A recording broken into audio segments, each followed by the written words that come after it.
formed or you observed that the state was just as interested in getting this plea done as Mr. Sledge was. Isn't that true? So objection.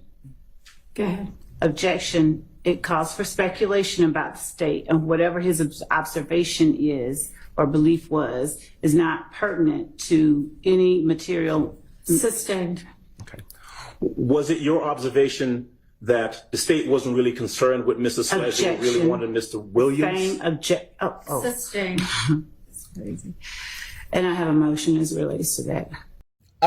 Detective Thorpe actually said that when he was talking about the way little Jeff dresses and everything like that. Yeah. So you messed up on that. Let's finish that and then get into it.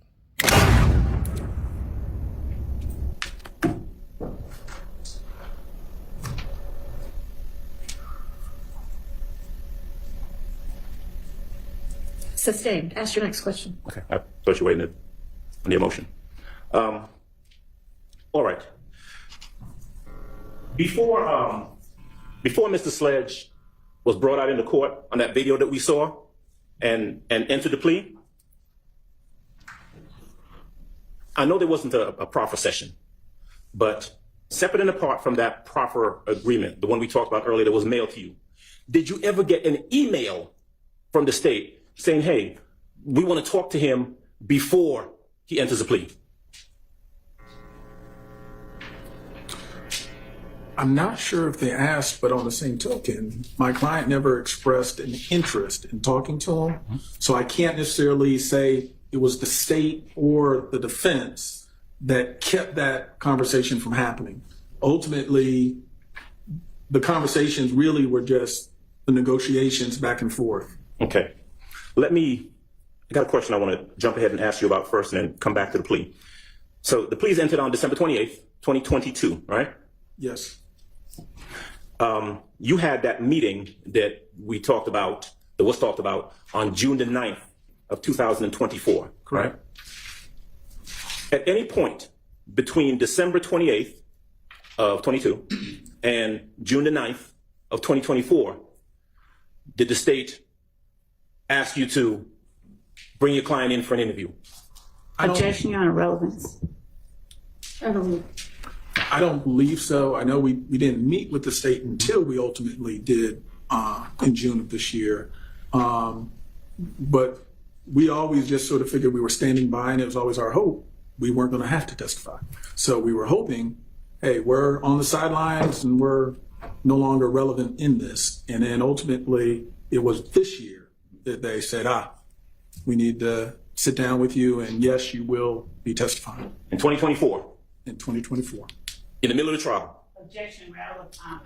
Sustained. Okay. How about this?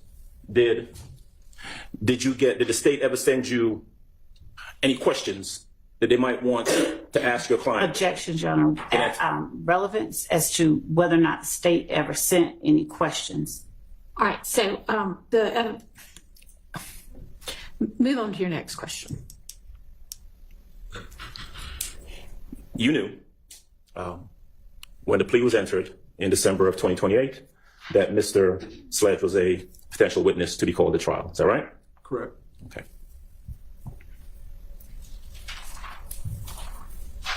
And after he entered the plea, he got out of jail. True? Correct. Objection, asked and answered. Sustained. He didn't just get out of jail as a result of entering the plea, though. Am I right? There was a bond component of that also, wasn't there? There was, but in fact, Your Honor, I ask that the witness be allowed to finish his response. Yes. I'm sorry. I thought you were done. Go ahead, sir. well, I was going to say, I think the bond, we worked that out as part of the plea as well, so that was not going to be an impediment to him getting released.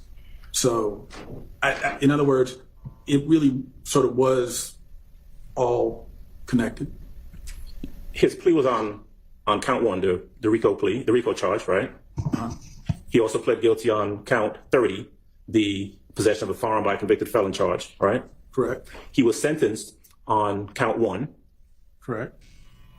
His sentence on count 30 was left open until after this trial concluded, correct?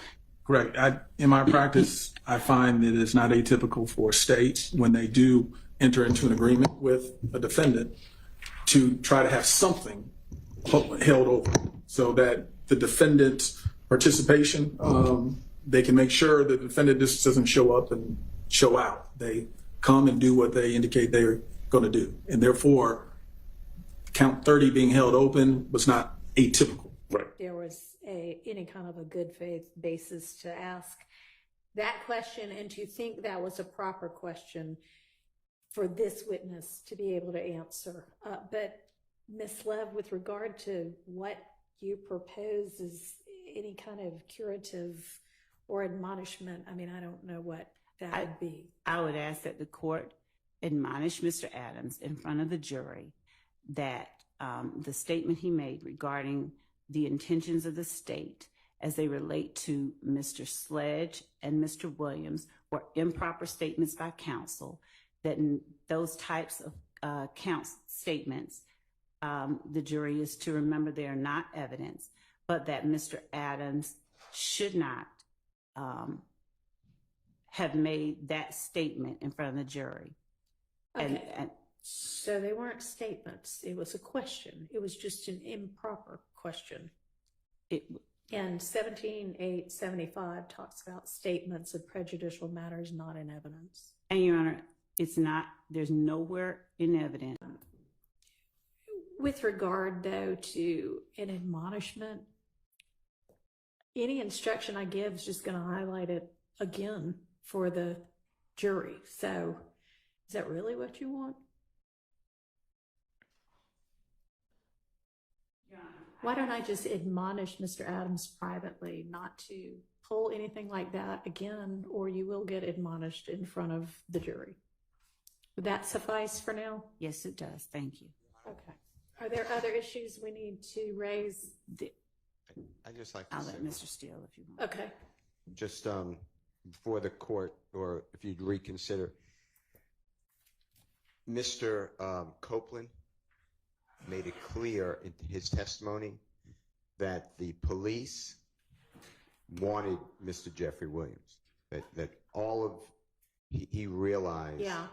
That's a So- different issue, though, than the prosecution being just about Mr. Williams, which y'all can certainly argue all you want, but that doesn't make that a proper question to have asked. It becomes 456 Yankee. That is moved to being now number 9. The lines in question were in fact removed, but a new number 8 is inserted, and the new number 8 is what I said we missed. We didn't see that because it had not been part of the prior version. So, but you can sort of see by comparing the two that what happened was it got kicked down to 9. A new number 8 was put in, but number 9 does in fact remove the line at issue in the old number 8. If that wasn't confusing, we did sign it again, and I'm not taking issue. We missed it, and unfortunately, had I seen it the day of, I would have paused, stopped everything, and said, "This is a hard stop. We got to figure this out." We'll come back to that in just a moment, okay? Released. And so that narrative is out there, and I think that was an appropriate question to ask of this witness who has some knowledge of that. How does this witness have any knowledge of the state's desires about who they most want to get with regard to the 19 or so defendants that are indicted in this case? Because he is a defense attorney representing one of the co-defendants who entered into assisted in entering into a plea agreement. He is familiar with the discovery. He made a statement in part of his testimony previously that he knew what the case was about. And he started going down the road of talking about Mr. Williams before there was an objection made, and the objection was sustained.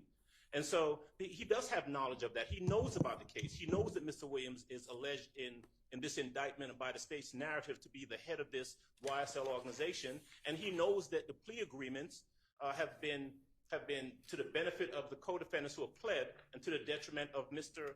Mr. Williams. And every other defendant still on trial. Well, but he also knows, I asked him one question about, was he in court when he heard the statement that was made by the prosecutor before the plea, made by the prosecutor. It was Miss Lizzie Rosenwasser at the time, where the statement was made that we're interested in anyone who wants to make a deal, except Mr. Williams. We're willing to make a deal. And so he knows this. We're not doing this in the blind. He's aware of this information. So Watts was not a rival gang member? No, I did not go into. No. Okay. And He can explain his. Your Honor, I don't mind explaining, but I wanted to ask, with the court's permission, certain questions that are frankly binary questions, yes or no, and then if he could be allowed to explain, I would just. Well, he said no, and he was about to explain, so you may follow that up your no if you want to with something else. Go ahead. I was simply. Then, notwithstanding any court's instruction that they could take as fact, we would ask that the court under 17-875 admonish and rebuke Mr. Weinstein's statements and admonish him to make no further efforts to put such improper statements before the jury. Sorry for the late start. It's been a long, long day. Y'all know how it goes sometimes. All right, Miss Love, Judge, Miss Love, you ain't go that hard on nobody. Talking about, I will next time I'll admonish him and stuff like that. You're trying to please Miss Love now because she can't handle the fire? Miss Love 100% can handle everything that they're throwing at her and then some. She been slinging her own arrows. So to sit here and act like Miss Love just needs some pat on the back and some prep talk and then you gonna hurt the bullies and stuff like that, that's BS. And the judge should know better. Do exactly what you've been doing. Overruled, sustained. That's all. But you don't want to do that. Why? Judge Whitaker knows as well as I do. We didn't know who the hell she was before this trial. Nobody knew who Judge Whitaker was. Judge Whitaker knows 100% that the longer this trial goes, the more notoriety she gets. And a lot of y'all who don't notice, but I'll let it be known. Watch after this election with Fonnie Willis being the DA and watch how it go, and you'll see exactly what I'm talking about. Somebody saved this video, and as soon as it happens, I want you to send it back to me. Because at the end of the day, this is all about attachment to this trial. To say, hey, any publicity is good publicity, and that's exactly what this is. Miss Love literally did not do what the judge told her to do yesterday and was texting on her phone. The judge opened up today basically saying, oh, you broke my rules. Please don't do that. Can you please follow my orders?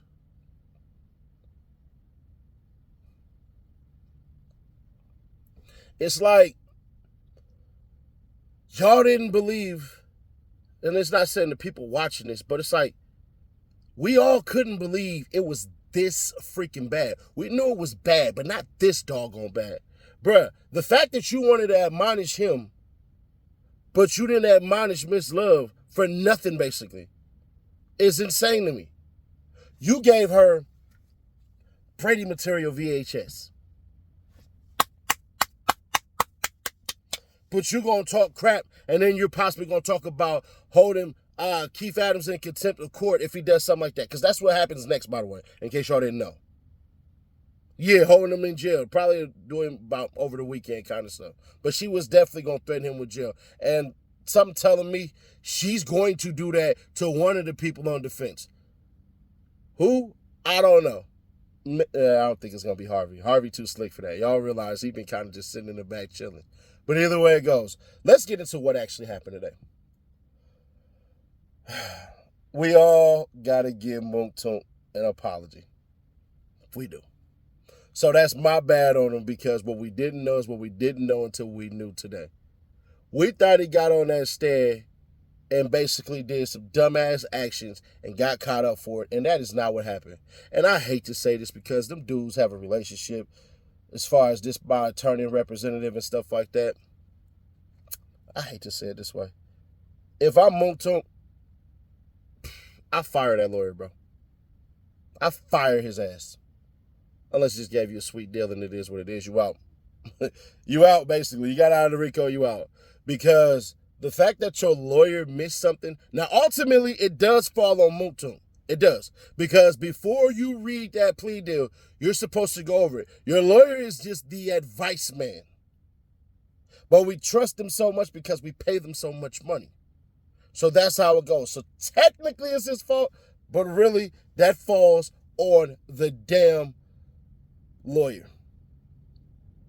Yes, he was sick and all that crap and something happened, and it is what it is. And then he talked about he couldn't go through with the case because of that bankrupted him. Miss Love's line of questioning basically was this. You know, I gave you guys a good deal, but I went in and I fixed one thing, and then I gave you guys everything that I wanted. Sorry for the dramatic pause, bro. I had to do that. I was watching Mario earlier. In the case of 35-year-old Jaden, you are not the father. So sorry about that, y'all. Maury been in my goddamn spirit. So basically, she does that crap. She's acting like she gave him a pretty good deal. But at the end of the day, Miss Love, no the hell you didn't. And you didn't give that man enough ample time to sit up there and look at that plea deal and rearrange some stuff. And unfortunately, that's the power of money. That's the power of money. Because if y'all realize somebody like Duke who said YSL ain't a gang, that's because he had a better lawyer. He had the lawyer to, what is it, Ashley Merchant? Yeah, representing Trump right now. She wasn't going for that shit. And that's exactly what the hell happened in this instance. And I'm going to keep it authentic with y'all, bro. We just going to judge everybody off a case-by-case thing. Because at the end of the day, we can't throw everybody under the bus just yet as much as we want to. And we definitely do a lot of throwing under the bus. Y'all done threw me under the bus and hit the reverse, and it's all good. This everybody channel, so it is what it is. But the problem that I'm having with this shit is it actually was stated he could get on the stand and explain certain things.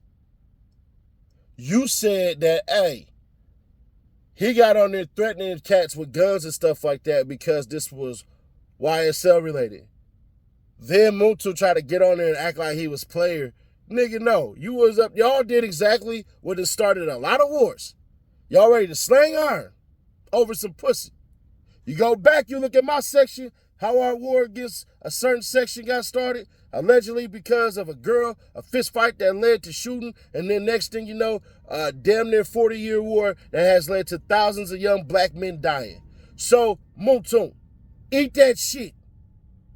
Pussy cause war. It's that good. Have you had any lately? This shit is great. So,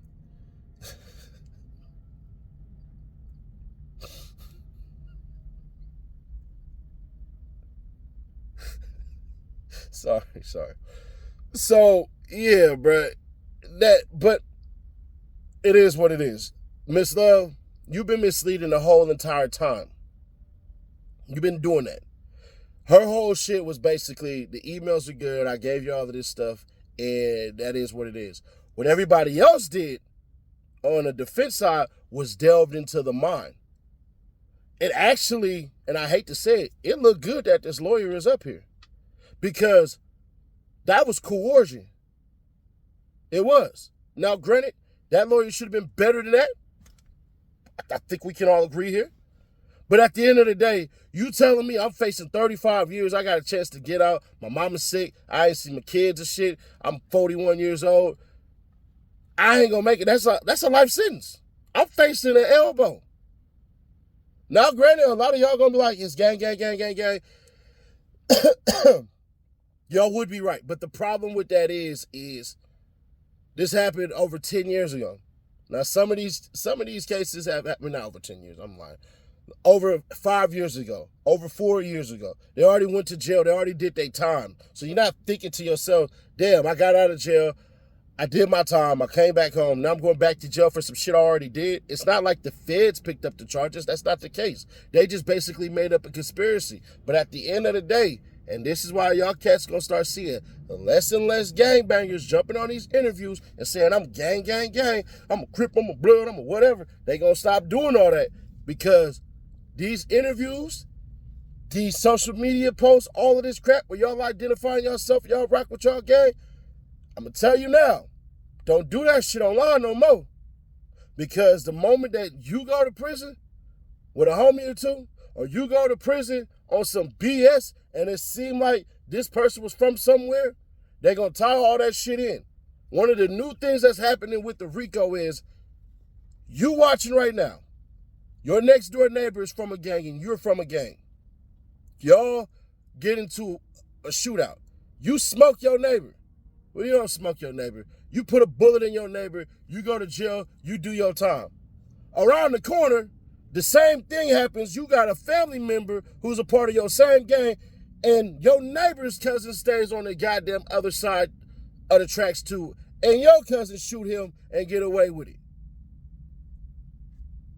They gonna come back to say after y'all basically get out of jail, out of the pen, that, oh, y'all planned that.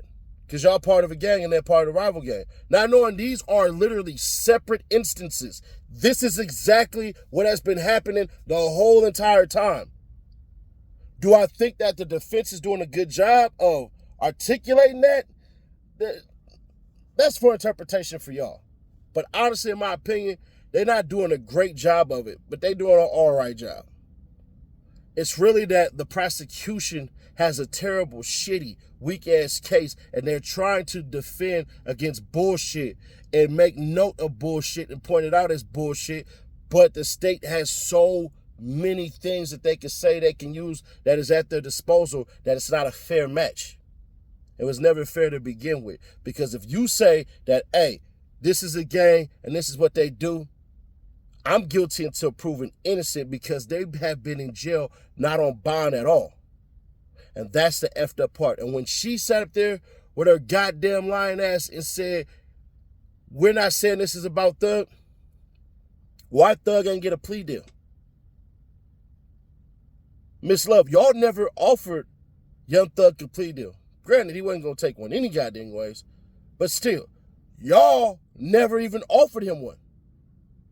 Now, I want to hear somebody get on her. Yeah, they didn't. No, the fuck you. No, they didn't. Go argue with your mammy. Don't argue with me. I am telling you factuals. But we are 10K for that $1,000 giveaway. If y'all go back and start commenting and stuff like that on old videos and stuff like that, we gonna reach that damn 10K pretty soon. I'm probably gonna say we're gonna hit it. What is it? September? Yeah, October. We probably gonna hit that 10K and get to 200K by probably November. So somebody gonna have a hell of a Black Friday. Now, if you want to be a hater and stop that shit from happening, go ahead and subscribe now. But if you don't, you're gonna be mad as hell. So you can get that $1,000 today, even if you subscribe. You're a new subscriber today. Easy, just share it. Keep your people aware. Subscribe, turn that bell, stay notified. You have to go back and comment on old videos as well, because the more you watch, the higher your chances are to win. And then we'll let you guys know. But I'll catch y'all on the next one.